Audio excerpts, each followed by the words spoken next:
ఇది ఈజీగా 8 ఇంచ్ ఊపర్స్ అయితే సపోర్ట్ చేస్తుంది ఈ బోర్డు. నేను ఇది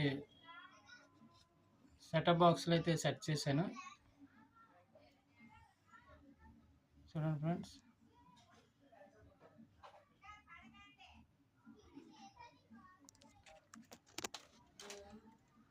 చూడండి ఫ్రెండ్స్, ఆన్ చేస్తాను.